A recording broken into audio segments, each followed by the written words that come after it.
らないということで固定する。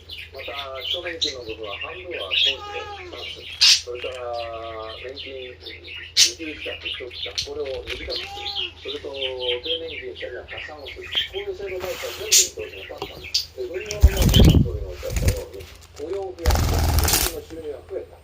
だから給付も安定感が出た。